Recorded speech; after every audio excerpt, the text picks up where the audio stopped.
Bengali baby ফুডের আরও একটি নতুন বেবি ফুড রেসিপিতে আপনাদের ওয়েলকাম।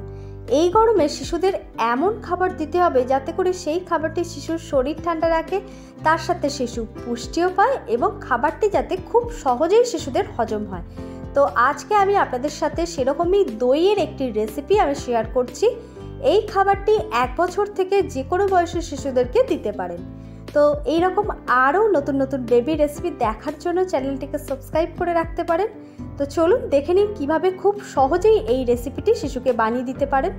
খাবারটি বানানোর জন্য আমি এখানে হাফ কাপ চিড়ে নিয়েছি। আপনার শিশু যতটা পরিমাণ খেতে পারবে সেই অনুযায়ী চিড়ে নেবেন। প্রথমেই চিড়ে খুব ভালো করে পরিষ্কার করে জল দিয়ে ধুয়ে নিতে হবে। ততক্ষণ ধুয়ে নিতে হবে যতক্ষণ না চিড়ে ধোয়া জলটা পরিষ্কার হয়। চিড়ে ধুয়ে নেওয়া হয়ে গেছে, এখন 15 থেকে 20 মিনিটের জন্য ভিজিয়ে রেখে দেবো, যাতে করে চিড়ে ভালোভাবে ভিজে নরম হয়ে যায়। ফিরে এলাম 20 মিনিট পর। দেখুন চিড়েটা ভিজে কতটা নরম হয়ে গেছে। আমি এখানে সাদা চিড়েটা ব্যবহার করেছি, আপনারা চাইলে লাল চিড়েও ব্যবহার করতে পারেন। সাদা চিড়ের তুলনায় লাল চিড়ের পুষ্টিগুণটা কিন্তু অনেক বেশি। এবার এই ভিজে যাওয়া চিড়েটা জল থেকে তুলে একটা প্লেটের মধ্যে নিয়ে নিচ্ছি, দিয়ে কাঁটা চামচের সাহায্যে খুব ভালোভাবে ম্যাশ করে নিচ্ছি। আপনারা চাইলে হাতের ব্যবহার করেও ম্যাশ করে নিতে পারেন। চিড়েটা মেখে নেওয়া হয়ে গেছে। এর সাথে আমার লাগবে টক দই, যেটা আমি ঘরে তৈরি করেছি। এই টক দই কীভাবে ঘরে তৈরি করি সেটা আমি অন্য একটি ভিডিওতে আপনাদের সাথে শেয়ার করব।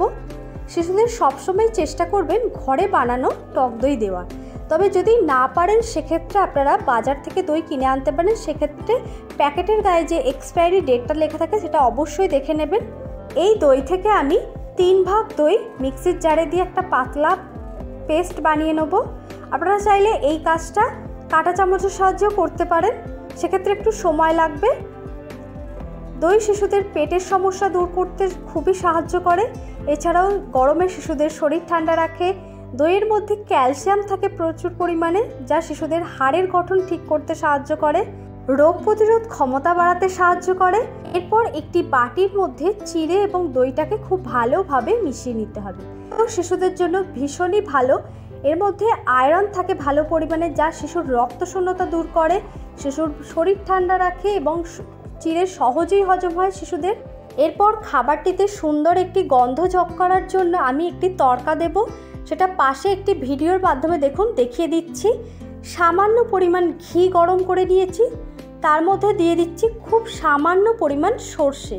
সর্ষেটা দিয়ে কয়েক সেকেন্ড ভেজে নেওয়ার পরই এই ঘি সমেত সর্ষেটা দিয়ে দেব খাবারটির মধ্যে, তাতে করে একটি সুন্দর গন্ধ যোগ হবে।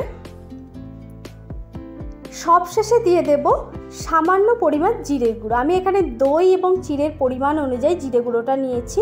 তো এই গরমে শিশুদের শরীরকে স্বস্তি দিতে, পেট ঠান্ডা রাখতে এবং পুষ্টি দিতে দই চিড়ের এই রেসিপি দুপুর অথবা সকালের দিকে শিশুদের বানিয়ে দিতে পারেন। এই খাবারটি 1 বছর থেকে যে কোনো বয়সের শিশুদেরকে বানিয়ে দিতে পারেন। তো আজকের এই রেসিপিটি কেমন লাগলো অবশ্যই কমেন্ট বক্সে কমেন্ট করে জানাতে ভুলবেন না। আর এরকমই আরও নতুন নতুন বেবি ফুড রেসিপি দেখতে হলে চ্যানেলটিকে সাবস্ক্রাইব করে পাশের বেল আইকনটিকে অন করে রাখবেন, তাহলে নতুন ভিডিও আপলোড করার সাথে সাথেই আপনার ফোনে পৌঁছে যাবে। আজকের এই ভিডিওটি দেখার জন্য অনেক ধন্যবাদ।